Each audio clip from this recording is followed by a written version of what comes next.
सातपूर शहर भीम महोत्सव समिती 2025च्या स्वागत अध्यक्षा माया निवृत्ती काळे यांची विशेष मुलाखत।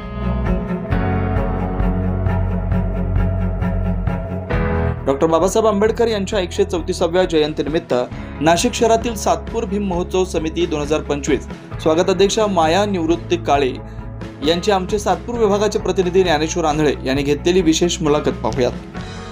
आपण कुमारी माया निवृत्ती काळे यांच्याशी चर्चा करणार आहोत। भीम महोत्सव या विषयावर तसेच सामाजिक जीवन कार्य यावर आपण चर्चा करीत आहोत। वडिलांची जी काही पुण्याई आपल्याला लाभलेली आहे, आपले वडील एका काळी व्यावसायिक होते। काय सांगणार? आमच्या घरामध्ये काळे परिवारामध्ये सुरुवातीपासूनच व्यवसायाची फार म्हणजे क्रेज होता आणि वडील त्या माध्यमातून आजोबाही व्यावसायिक होते। आमचा मूळचा व्यवसाय आहे आमचा हातफोड खडीचा आमचा मूळचा व्यवसाय होता आणि तोच व्यवसाय पिढ्यानपिढ्या आम्ही चालू आहे। मी सुद्धा तोच व्यवसाय अजून करत आहे। त्याच्यामुळे वडील हे त्या व्यवसायाच्या माध्यमातून सामाजिकरित्या आणि राजकीयरित्या भरपूर नावलौकिक झाले होते आणि त्या पद्धतीने त्यांच्या अनुषंगाने मी पण त्यांच्या पावलावर पाव देऊन कामाच्या पार्श्वभूमी चालू ठेवलेली आहे। निवृत्ती साळीराम काळे हे काँग्रेसमध्ये देखील होते। काँग्रेसमध्ये असताना देखील त्यांनी चांगलं काम त्या काळात काँग्रेसमध्ये त्यांनी केलं आहे। त्याबद्दल देखील आपण त्यांच्याशी चर्चा करणार आहोत। काय सांगणार आहे? ज्यावेळेस वडील काँग्रेसमध्ये होते आणि पुढे खूप आणि सातपूरला MIDC पण असल्या कारणाने पाण्याची फार चणचण होती। प्रथम त्या पाण्याचा सिंहाचा वाटा पाणी सातपूर गावामध्ये प्रॉपर करण्याचं काम माझ्या वडिलांनी केलं आणि त्याच माध्यमातून ते पाणी याच्यावर सभापती सुद्धा होते। पाणी प्रश्न घेऊन ते पाण्याची जी काही अडचण भासत असे त्या काळात पाण्याचा प्रश्न सोडवायचं काम त्यांनी केलं। त्या काळात ते सभापती देखील सातपूरचे होते। अजून देखील सातपूर गावातील एक नामवंत एक सोसायटी आहे, त्या सोसायटीवर देखील काही काळ त्यांनी काम केलेलं आहे। काय कुठल्या पदावर काम केलं आहे? ते सातपूर विविध सहकारी सोसायटीमध्ये चेअरमन असून त्यांनी भरपूर तिथे सामाजिकरित्या काम केलं आहे आणि शेतकऱ्यांचे पण बरेच प्रश्न सोडवले।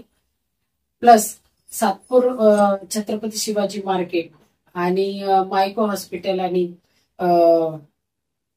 पहिले नगरपालिका ही नगर परिषद होती, नंतर नगरपालिका करण्यात त्यांचा फार मोठा सिंहाचा वाटा आहे आणि प्रत्येक इमारतीवर त्यांचं कोणशिलेमध्ये नाव आहे।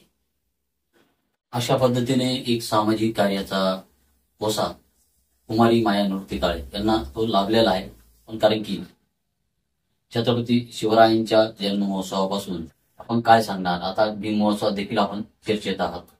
मी एक उद्योजक आहे आणि या माध्यमातून जर माझं मी सामाजिक लेवलला काम करत आहे म्हणजे मी एक ध्यास घेतला की सामाजिक लेवल म्हणजे काय करायचं, सामाजिक दृष्ट्या आपण काय काम केलं पाहिजे, रोजगार महिलांना रोजगार कसा उपलब्ध करून देता येईल, जे रोजगार मुलं आहेत त्यांना कसं आपण कशी मदत करू शकतो, हा माझा विचार नेहमी। तुमची आई असेल, वडील असेल, ही जी काही गरिबांची त्या काळात कुष्ठरोगी असेल यांच्यापर्यंत पोहोचायची आणि त्यांची देखील सेवा करायची, त्याबद्दल काय सांगणार तुम्ही?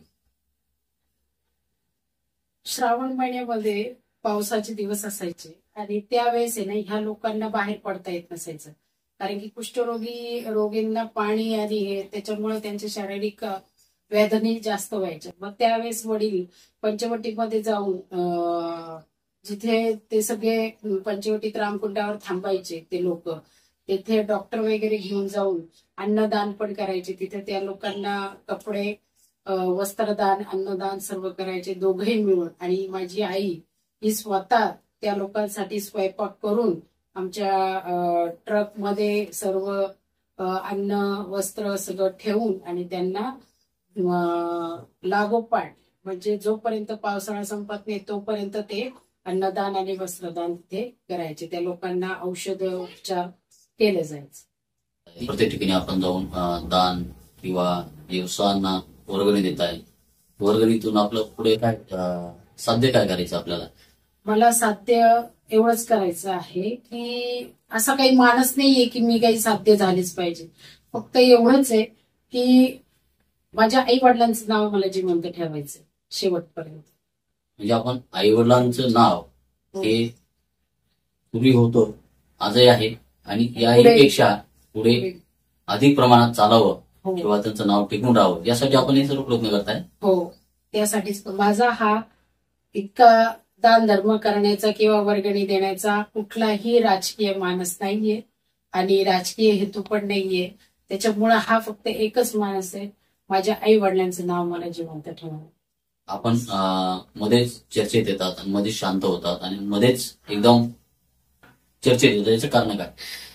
तसं काय आहे माहिती का, आपल्याला काहीतरी नवीन करायचंय, त्याच्यासाठी आपल्याला आपला स्वतःचा उद्योगधंदा करणंच गरजेचं आहे. आज माझा व्यवसाय जो आहे त्या व्यवसायावर 70 ते 80 कुटुंब निर्भर आहे आणि त्यांच्यासाठी आणि मला माझं सामाजिक अस्तित्व टिकवण्यासाठी मला भरपूर काम करावं लागतं. मी 24 तास मी स्वतःला न देता मी जनतेला देते. त्याच्यामुळं मला हा प्रश्न पडतो की आपण जे करणार त्याच्यातला जो प्रॉफिट आहे तो आपलं कुटुंब सांभाळून आणि आपले ज्यांच्यावर माझं व्यवसाय चालतो ते कुटुंब सांभाळून आपण सामाजिक दृष्ट्या जेवढे समाजातील जे दुर्बल घटक आहेत त्यांना कशी मदत करता येईल या अनुषंगाने मी सर्वात जास्त कामावर जास्त फोकस देतो. कोर्टामध्ये दंडात्मक म्हणून स्वतः होते आणि त्या माध्यमातून त्यांनी बऱ्याच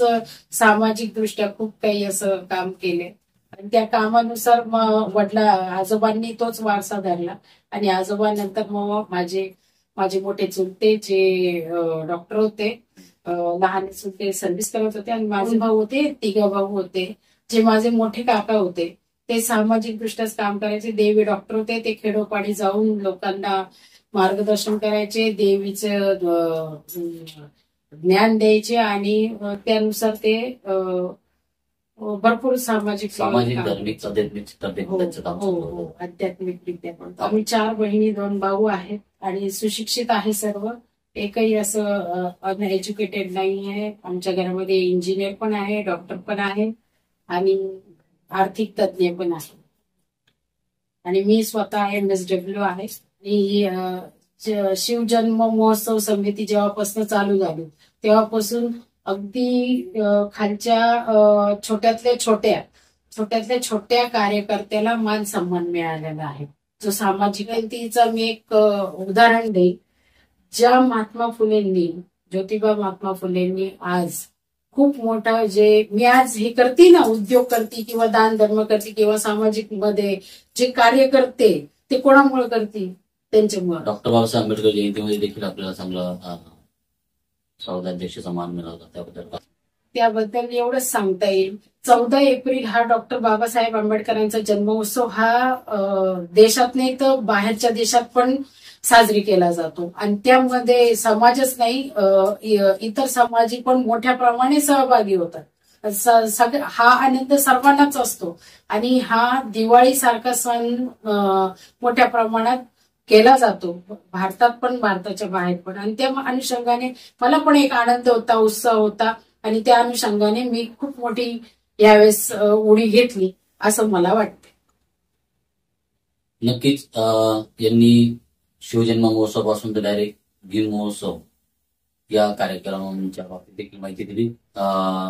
कुमारी माया निवृत्ती काळे यांनी आपल्याशी बोलताना सविस्तर त्यांचं जे काही जीवन आहे, त्यांचं जे काही जीवनातील सर्वच विषयांवर त्यांनी सखोल आपल्याला माहिती दिली. याबद्दल आम्ही आपले आभारी आहोत.